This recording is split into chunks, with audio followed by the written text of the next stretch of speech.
Hi అందరూ నమస్తే. Welcome back to my channel RPK blogs. So ఈరోజు అయితే ఒక మంచి టాపిక్ తోటి అయితే మేము ముందుకు వచ్చేసిన. అదేంటంటే స్టూడెంట్ లైఫ్ ఆఫ్టర్ వాళ్ళ ఎడ్యుకేషన్ కంప్లీట్ అయిన తర్వాత వాళ్ళ లైఫ్ ఎలా ఉంటుందైతే ఈ వీడియోలో అయితే క్లియర్గా మీకు అందరికీ ఎక్స్ప్లెయిన్ చేయాలనుకుంటున్నా. సో వీడియో అయితే స్కిప్ చేయకుండా ఎండ్ వరకు చూడండి. వీడియో అయితే చాలా ఇంట్రెస్టింగ్గా ఉంటుంది. సో మనం లేట్ చేయకుండా అయితే వీడియోలోకి అయితే వెళ్ళిపోదాం. Let start the video. యూకేకి వచ్చిన ప్రతి ఒక్కరు కామన్ ప్రాబ్లం ఏంటంటే అకామిడేషన్ గురించి. సో నేను కూడా ఇనిషియల్గా యూకేకి వచ్చినప్పుడు అయితే అకామిడేషన్ గురించి అయితే చాలా స్ట్రగుల్ పడ్డా. ఆల్మోస్ట్ 2 months వరకు అయితే అకామిడేషన్ దొరకలేకుండే. సో ఇంక కొంతమందికి అయితే యూకే రాకుండా ముందే ఇండియాలో అన్నోన్ పర్సన్కి మనీ పే చేసారు, డిపాజిట్ అకామిడేషన్ కోసం డిపాజిట్ పే చేసారు ₹1,00,000. సో వాళ్ళు ఇక్కడ ల్యాండ్ అయిన తర్వాత వాళ్ళ ఫోన్ లిఫ్ట్ చేయకుండా వాళ్ళకైతే హ్యాండ్ ఇచ్చేసేసారు. ఆల్మోస్ట్ ₹1,00,000 మోసం చేసారు. సో మీరు ఇప్పుడు యూకేకి రావాలనుకుంటున్న వాళ్ళు ఇలాంటి స్ట్రగుల్ పడకుండా, ఇలాంటి మోసాలకు గురవ్వకుండా ఉండాలంటే యూకేలో ప్రతి సిటీలో, యూనివర్సిటీ ఉన్న ప్రతి ప్లేస్లో యాంబర్ స్టూడెంట్ అకామిడేషన్ అయితే ఉంటుంది. సో మీరు ఈ యాంబర్ స్టూడెంట్ అకామిడేషన్ అనేది స్పెషల్గా స్టూడెంట్ కోసం డిజైన్ చేసిన అకామిడేషన్. సో మనకైతే చాలా పీస్ఫుల్ ఎన్వైర్న్మెంట్ ఉంటుంది. స్టూడెంట్ లైఫ్కి ఎలాంటి డిస్టర్బెన్స్ లేకుండా అయితే ఇన్స్టిట్యూట్ రూమ్స్ ఉంటాయి అందులో. సో ఇండియాలో ఉన్నప్పుడే ఈ యాంబర్ స్టూడెంట్ అకామిడేషన్ అయితే బుక్ చేసుకోవచ్చు. సో మీకు కానీ యాంబర్ స్టూడెంట్ అకామిడేషన్ కావాలనుకుంటే నా డిస్క్రిప్షన్లో లింక్ ఇచ్చాను. సో ఫుల్ డీటెయిల్ కోసం అయితే ఆ లింక్ని ప్రెస్ చేసి అయితే మీరు స్టూడెంట్ అకామిడేషన్ అయితే బుక్ చేసుకుని అయితే యూకేకి వచ్చేసేయండి. యూకేకి వస్తున్న 90% ఆఫ్ స్టూడెంట్స్ ఇక్కడ సెటిల్ అవ్వాలని అనుకుంటారు. 25 నుంచి 30 lakhs ఇక్కడ స్పెండ్ చేసి మళ్ళీ ఊరికి మాస్టర్ డిగ్రీ తీసుకోవాలని అయితే ఎవరు అనుకోరు. సో యూకేకి వచ్చిన ప్రతి స్టూడెంట్ అది 1 year కోర్స్ అయినా 2 years కోర్స్ అయినా కూడా సో పిహెచ్డబ్ల్యూ వర్క్ వీసా మీద ఎండ్ చేసుకొని దాని తర్వాత సెటిల్ అవ్వాలనే ట్రై చేస్తారు. సో స్టూడెంట్ లైఫ్ అయితే ప్రతి ఒక్కరికి కామన్గా అదేనే గడిచిపోతుంది. ఎందుకంటే రిస్ట్రిక్షన్స్ ఉంటాయి స్టూడెంట్ లైఫ్లో. సో 20 hours ఎవరైనా సరే 20 hours లీగల్గా వర్క్ చేసుకోవాలి. లక్ బాగుంటే మనకు క్యాష్ ఇన్ హ్యాండ్ జాబ్ దొరికే ఛాన్సెస్ ఉంటే 20 hours any job plus cash in hand job చేసుకొని మనం ఎడ్యుకేషన్ కూడా ఉంటుంది కాబట్టి, కోర్స్ వర్క్లు ఉంటుంది కాబట్టి స్టూడెంట్ లైఫ్ అయితే చాలా స్పీడ్గా అయిపోతూ ఉంటే చాలా బిజీగా ఉంటాం. సో స్టూడెంట్ లైఫ్ అయితే రిస్ట్రిక్షన్ తోటి ఉంటుంది కాబట్టి హార్డ్ లైఫ్ ఉంటుంది. యాక్చువల్గా రియల్ హార్డ్ లైఫ్ అనేది మన స్టూడెంట్ లైఫ్ అయిపోయిన తర్వాత స్టార్ట్ అవుతుంది. మాస్టర్ డిగ్రీ చేతికి వచ్చిన తర్వాత పిహెచ్డబ్ల్యూ వర్క్ వీసా వేసుకుంటూ 2 years ఎక్స్టెన్షన్ ఉంటుంది. మాక్సిమం అయితే మనం స్టూడెంట్ అయిపోయిన తర్వాత మనం ఎక్కువ శాతం అయితే మనం పిహెచ్డబ్ల్యూ వేసుకోవాల్సి వస్తుంది. ఎందుకంటే స్టూడెంట్ అయిపోయిన తర్వాత ఆ 3 to 4 months గ్యాప్లో అయితే మనకి జాబ్ వచ్చే ఛాన్సెస్ అయితే లేవు. సో అందరు స్టూడెంట్ లైఫ్లో చేసుకున్న పార్ట్ టైం జాబ్సే అలా వాళ్ళు పిహెచ్డబ్ల్యూ కంటిన్యూ చేసిన తర్వాత అవి ఫుల్ టైం జాబ్గా కన్వర్ట్ చేసుకుంటూ ఉంటాం. సో పార్ట్ టైం జాబ్ చేసే ప్రతి జాబ్ మనకు ఫుల్ టైమ్గా దొరికే ఛాన్సెస్ లేవు. సో మళ్ళీ ఫుల్ టైం కోసం అయితే సపరేట్గా వెతుక్కోవాల్సి వస్తుంది. ఇప్పుడు మనం చేస్తున్న మాస్టర్ రిలేటెడ్ కానీ మన ఎడ్యుకేషన్ రిలేటెడ్గా జాబ్ దొరికే ఛాన్సెస్ అయితే చాలా తక్కువ ఉంటాయి. సో అట్లా కానీ ఛాన్సెస్ దొరికితే మాత్రం మనకు అది రియల్ టైం ఎక్స్పీరియన్స్గా యాడ్ అవుతూ ఉంటుంది. పార్ట్ టైం అయినా సరే, ఫుల్ టైం అయినా సరే. సో ఎక్కువ శాతం అయితే మనకు రెగ్యులర్గా బయట ఫిజికల్ వర్క్ చేసే జాబ్స్ అయితే దొరుకుతూ ఉంటాయి. సో ఒక దగ్గర కాంట్రాక్ట్ అయిపోతే ఇంకో దగ్గరికి షిఫ్ట్ అవ్వడం, ఇంకో దగ్గర కాంట్రాక్ట్ అయిపోతే ఇంకో దగ్గర షిఫ్ట్ అవ్వడం, అట్లా ఫుల్ టైం జాబ్కి కంటిన్యూ చేసుకుంటూ మన ప్రొఫెషనల్ జాబ్ మీద ఫోకస్ పెట్టే వాళ్ళు ఉన్నారు. ఒక కేటగిరీ ఇక్కడ సెటిల్ అవ్వాలంటే మన స్టూడెంట్ లైఫ్ అనేది కౌంట్ అవ్వదు, ఇంకో పిహెచ్డబ్ల్యూ లైఫ్ అనేది కూడా కౌంట్ అవ్వదు. నువ్వు professional job skill work visa 5 years ఆ వీసా మీద 5 years ఉంటే మనం పర్మనెంట్ రెసిడెన్సీకి ఎలిజిబుల్ అవుతాం. జాబ్స్ అయితే చాలా టఫ్ అయిపోయినాయి. సో అందరికీ జాబులు రావట్లేదు. సో జాబులు వచ్చిన వాళ్ళు మాత్రం ఎక్స్పీరియన్స్గా ఉండి వాళ్ళు ప్రాపర్ ప్లానింగ్ తోటి ఫోకస్గా అప్లై చేసుకున్న వాళ్ళు, కంటిన్యూగా అప్లై చేసుకున్న వాళ్ళకి జాబ్స్ వచ్చే వాళ్ళకి వస్తున్నాయి. సో ఈ రాని వాళ్ళందరూ మళ్ళీ ఏం చేస్తున్నారు? సో వీళ్ళకి సెటిల్మెంట్ కావాలి, ఇక్కడనే యూకేలోనే ఉండాలి. ఎందుకంటే 12 లక్షలు పెట్టి మనం యూకేకి వచ్చిన తర్వాత మళ్ళీ 2 years అయిపోయిన తర్వాత ఉట్టి చేతులతో ఇండియా వెళ్ళిపోలేము. మనం 25 lakhs పెట్టి ఇక్కడికి వచ్చినాం కాబట్టి 2 years వర్క్ చేస్తే మన లోన్స్ క్లియర్ అయిపోతుండొచ్చు. బట్ మనకు సేవింగ్స్ అయితే ఏవి ఉండవు. సో ఇప్పుడు కొంతమంది కేటగిరీ వాళ్ళు ఏం చేస్తారంటే, సరే మన లోన్ ఎట్లా క్లియర్ అయిపోయింది కదా, సో ఇండియా వెళ్ళిపోయి ఏదైనా బిజినెస్ చేసుకోవాలని ప్రయత్నం చేస్తూ ఉంటారు. చాలామంది ఏం చేస్తారంటే, సో ఎట్లయినా వచ్చినాం ఇక్కడనే సెటిల్ అవ్వాలి, ఎట్లయినా సరే ఇక్కడనే సెటిల్ అయ్యే చూపించాలి అనే ఉద్దేశంతో చాలామంది ఏం చేస్తారు, మన స్టూడెంట్గా రావడానికి మనం ఆల్మోస్ట్ 25 నుంచి 30 lakhs ఖర్చు అవుతాయి 1 yearకు మన ఎడ్యుకేషన్ అయిపోవడానికి. మళ్ళీ సేమ్ మనం సెటిల్ అవ్వడానికి మళ్ళీ అంతే ఖర్చు పెట్టాల్సి వస్తుంది.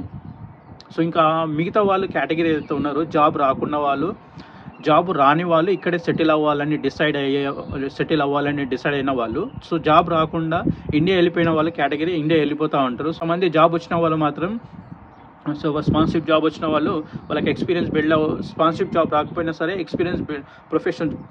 ప్రొఫెషనల్ జాబ్ చేస్తున్న వాళ్ళకి ఎక్స్పీరియన్స్ బిల్డ్ అవుతుంది కాబట్టి వాళ్ళు ప్రాపర్గా ప్లాన్ చేసుకుంటే స్పాన్సర్షిప్ జాబ్ వచ్చే ఛాన్సెస్ ఉంటాయి. సో ఈ కేటగిరీ స్పాన్సర్షిప్ కొడతారు కాబట్టి వాళ్ళకు 5 yearsలో వాళ్ళకు పర్మనెంట్ రెసిడెన్సీ వచ్చే ఛాన్సెస్ ఉంటుంది.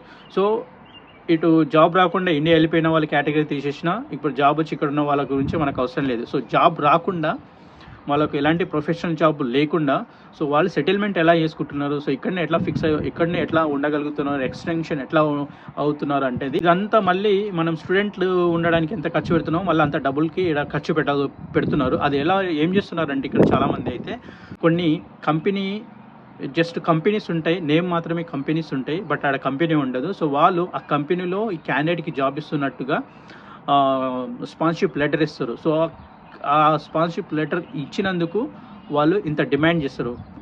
సపోజ్ ఇప్పుడు మార్కెట్ డిమాండ్ అయితే నడుస్తుంది, మామూలుగా బయట టాక్ విన్నా ఇప్పుడు 15 lakhs వరకు నడుస్తుంది అని అయితే విన్నా. ఒక క్యాండిడేట్కి వాళ్ళు స్పాన్సర్షిప్ ఇవ్వాలి అంటే అక్కడ కంపెనీ ఉండదు, బట్ ఆయన కంపెనీ ఉన్నట్టుగా నీకు అతని దగ్గర నీ జాబ్ ఇస్తున్నట్టుగా, ఆ కంపెనీలో నీ జాబ్ ఇస్తున్నట్టుగా నీకు స్పాన్సర్షిప్ లెటర్ ప్రొవైడ్ చేస్తాడు. ఆ స్పాన్సర్షిప్ లెటర్ ప్రొవైడ్ చేసినందుకు నువ్వు 15 lakhs ఆయనకి పే చేయాలి. సో 15 lakhs ఓన్లీ ఆ సర్టిఫికేట్ ఇచ్చినందుకు మాత్రమే 15 lakhs పే చేయాలి. సో ఆ సర్టిఫికేషన్లో నీకు జాబ్ ఇచ్చినట్టుగా నీకు శాలరీ ఇంత ప్యాకేజ్ ఇచ్చినట్టుగా. ఇప్పుడు మళ్ళీ శాలరీ ప్యాకేజెస్ పెరిగినాయి కాబట్టి మినిమం అయితే 38,700 శాలరీస్ ఇవ్వాలి కాబట్టి ఆ 38,700 అయితే కంపల్సరీ ఆ స్పాన్సర్షిప్ లెటర్లో ప్రొవైడ్ చేయాలి. సో ఈ క్యాండిడేట్కి ఈ 38,700 ప్రొవైడ్ చేస్తున్నాం మేము.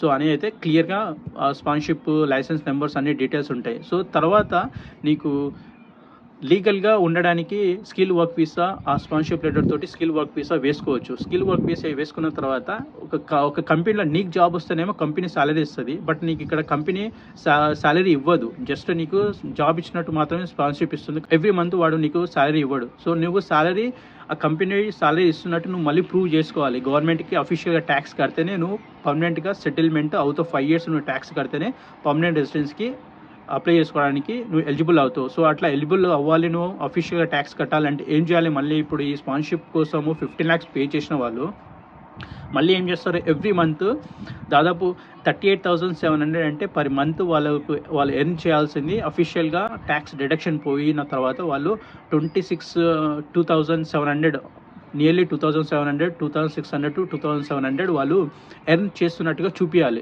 After tax deduction. సో వాళ్ళు అంత అమౌంట్ మళ్ళీ ఎవ్రీ మంత్ లీగల్గా ఇల్లీగల్గా జాబులు చేయాలి. క్యాష్ ఇన్ హ్యాండ్ జాబులు మాత్రమే చేయొచ్చు వాళ్ళు.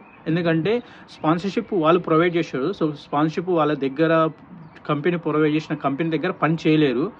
మామూలుగా అయితే ఎవరైతే స్పాన్సర్షిప్ జాబ్ ఆఫర్ చేశారో అక్కడ మాత్రమే పనిచేయాలి, లీగల్గా పనిచేయాలంటే. సో వాళ్ళ దగ్గర అసలు కంపెనీ లేదా, నీకు జస్ట్ కంపెనీ ఉన్నట్టుగా క్రియేట్ చేసి నీకు స్పాన్సర్షిప్ ఇచ్చాడు. సో నెక్స్ట్ నువ్వు ఎవ్రీ మంత్ నీకు సాలరీ తీసుకున్నట్టుగా గవర్నమెంట్కి ట్యాక్స్ కడుతున్నట్టుగా చూపించాలి. సో నువ్వు అప్పుడు ఇక్కడ ఉన్న వాళ్ళు ఏం చేస్తారు?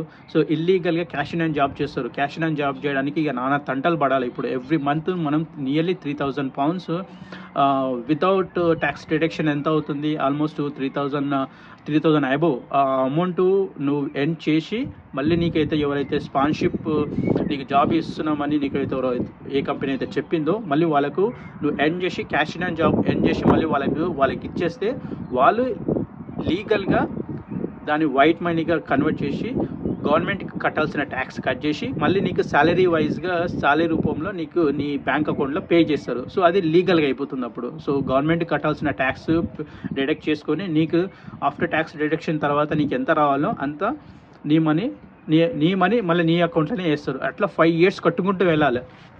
సో నీకు ఇంకో ఆప్షన్ లేదు.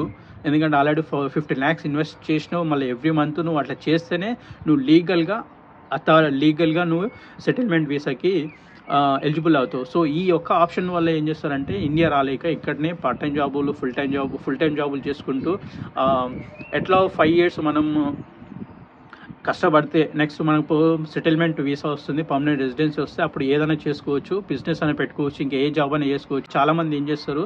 సో యూకే వచ్చిన తర్వాత ఇక్కడ సెటిల్మెంట్ అవ్వని వాళ్ళు ఏం చేస్తారు? ఈ రూట్ ఎంచుకుంటున్నారు చాలామంది.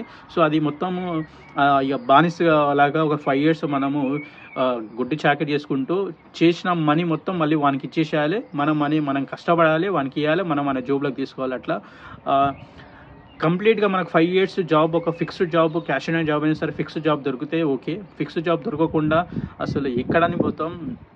ఎవ్రీ మంత్ క్యాషియర్ జాబ్ చేసుకుంటే 3000 అంటే చాలా హార్డ్ వర్క్ చేయాల్సి వస్తుంది. సో హెల్త్ ఇష్యూస్ వస్తూ ఉంటాయి. సో ఇట్లాంటి స్ట్రగుల్ చేసుకుంటూ అయితే చాలామంది ఉన్నారు. ఇంకా కొంతమంది ఇలాంటి మనీ పెట్టని వాళ్ళు, మనీ పెట్టాలి అనుకున్న వాళ్ళు ఇలాంటి రూట్లో వెళ్తూ ఉంటారు. సో మనీ కూడా పెట్టని వాళ్ళు ఏం చేస్తారంటే సో ఇల్లీగల్గా ఇక్కడే ఉండిపోతూ ఉంటారు. సో ఇల్లీగల్గా ఉంటే వాళ్ళకు ఎప్పుడైనా రైడ్ జరిగినప్పుడు, ఇమిగ్రేషన్ ఆఫీసర్ నుంచి రైడ్ జరిగినప్పుడు అప్పుడు దొరికినప్పుడు ఈజీగా డిపోర్ట్ చేసేసి ఇండియా పంపించేస్తారు. సో చాలా కేసెస్ ఇప్పుడు ఇలాంటి మనీ మళ్ళీ స్టూడెంట్ వచ్చినప్పుడు ఒక 25 lakhs పెట్టేసి మళ్ళీ ఇక్కడ లీగలైజ్ అవ్వడానికి, మన వీసాలు ఎక్స్టెండ్ అవ్వడానికి మళ్ళీ 15 lakhs నుంచి మళ్ళీ కట్టి, మళ్ళీ తర్వాత ఎవ్రీ మంత్ మనం ఎర్న్ చేసిన మనీ అంతా మళ్ళీ వానికి రిటర్న్ ఇచ్చేసి ట్యాక్స్ పే చేసుకుంటూ 5 years అట్లా లాక్ అయిపోయి ఆల్మోస్ట్ మనం ఇక్కడ సెటిల్ అవ్వాలంటే student life 3 years plus life 5 years, మొత్తం 8 years మనం గుడ్డు చాకిరీ చేస్తే అప్పుడు మనం సేవింగ్లోకి వెళ్ళి ఏదైనా సెటిల్మెంట్ చూసుకోగలుగుతాం. ప్రతి ఒక్క స్టూడెంట్, ప్రతి ఒక్కరిది పడుతున్న స్ట్రగుల్. మనకు జాబ్ వచ్చి ఉంటే మన లైఫ్ అనేది స్మూత్గా వెళ్ళిపోతూ ఉంటుంది. సో జాబ్ రాకుంటే మాత్రం ఇక నెంబర్ ఆఫ్ ఆప్షన్ వెతుక్కోవాల్సి వస్తుంది, వెతుక్కోవాలి, స్ట్రగుల్ పడాల్సి వస్తుంది. లైఫ్ అయితే అందరికీ ఒకేలా ఉందంటలేను. సో చాలామందికి జాబ్ దొరకకపోతే అయితే ఇక్కడ యూకేలో జాబ్ దొరకకపోతే అయితే లైఫ్ అయితే చాలా స్ట్రగుల్ ఉంటుంది. సో అంత ఈజీగా ఉండదు. సో జాబ్ దొరికితే మాత్రం చాలా స్మూత్గా ఉంటుంది.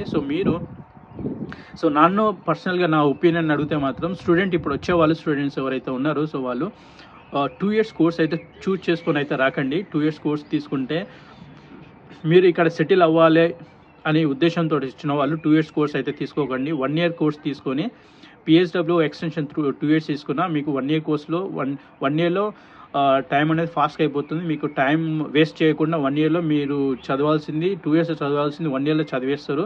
సో మళ్ళీ మీరు స్టూడెంట్స్ రిస్ట్రిక్షన్ నుంచి బయటకు వచ్చేసి జాబ్స్ వెతుకోవడానికి మీరు ఓపెన్ మార్కెట్లో ఉంటారు. సో ఎక్స్పీరియన్స్ ఉన్న క్యాండిడేట్స్ అయితే డెఫినెట్గా 1 year కోర్స్ తీసుకొని అయితే యూకేకి వచ్చేసేయండి. ఎక్స్పీరియన్స్ లేని వాళ్ళ క్యాండిడేట్స్ అయితే అది ఇక మీ ఆప్షన్, మీరు 2 years తీసుకొని రావాలనుకుంటే వచ్చేసేయండి.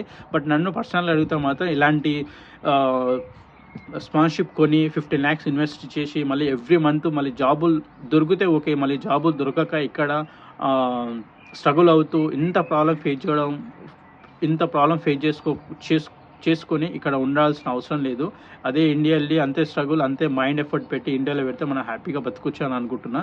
సో మనకి జాబ్ దొరికి ఫోకస్గా ఉండి మనకున్న టైము 3 years మనకు టైం ఉంది. ఆ 3 yearsలో ప్రాపర్గా ప్లానింగ్ తోటి హార్డ్ వర్క్ చేసి మనం ఫుల్ ఎఫర్ట్స్ పెట్టేసి మనకు తోటి అవుతే కంటిన్యూ అవ్వాలి. మన తోటి అవ్వలేదంటే ఇక్కడ స్కిప్ చేసి హ్యాపీగా ఇండియాకి వెళ్ళిపోయి ఇదే హార్డ్ వర్క్ ఇండియాలో చేయడం బెటర్ అని నా ఒపీనియన్. సో ఇది ఓవరాల్గా ఇప్పుడు జరుగుతున్న సిచ్యువేషన్. ఇక్కడికి వచ్చిన తర్వాత ఇలాంటి స్ట్రగుల్ ఫేస్ చేస్తూ ఉంటారు. సో మీరు ఇప్పుడు యూకే వచ్చిన వాళ్ళైతే ఈ విషయాలు తెలుసుకొని ప్రాపర్ ప్లానింగ్ తోటి అయితే మెయిన్ ఫోకస్ జాబ్ కొట్టగలము అంటేనే ఇక్కడికి రండి. సో ఏదో జాబ్ చేసేసి ఇక్కడనే సెటిల్ అవుదాం, ఇల్లీగల్గా ఉందాం, లేకపోతే ఏదో జాబ్ చేసుకుంటూ సెటిల్మెంట్ చేసుకుందాం అనుకుంటే అయితే చాలా ప్రాబ్లం ఫేస్ చేయాల్సి వస్తుంది. మీరైతే ఇంకా ఎలాంటి ఇన్ఫర్మేషన్ అయితే మీరు తెలుసుకోవాలనుకుంటే అయితే నా కామెంట్ సెక్షన్లో అయితే కామెంట్ చేయండి. సో మీకు అవసరమైన ఇన్ఫర్మేషన్ ఏదైతే తెలుసుకోవాలని అనుకుంటే దాని మీద అయితే వీడియో చేయడానికి అయితే నేను రెడీగా ఉన్నా. సో నా ఛానల్ అయితే సపోర్ట్ చేయండి. చాలా మంది చూస్తున్నారు సబ్స్క్రైబ్ చేయట్లేదు. సో మీరు సబ్స్క్రైబ్ చేయడం వల్ల నాకైతే ఇంకా సపోర్ట్ ఇచ్చిన వాళ్ళు అవుతారు. సో ఇంకా ఎక్కువ వీడియో చేయాలని నాకు కూడా ఇంట్రెస్ట్ వస్తుంది. వీడియో అయితే మీకు బాగా నచ్చింది అనుకుంటున్నా. వీడియోగా నచ్చినట్లయితే please like, share, subscribe my channel. So ఇంకొక మంచి వీడియోతో అయితే మళ్ళీ కలుద్దాం. అందరికీ టేక్ కేర్, బాయ్, జై హింద్.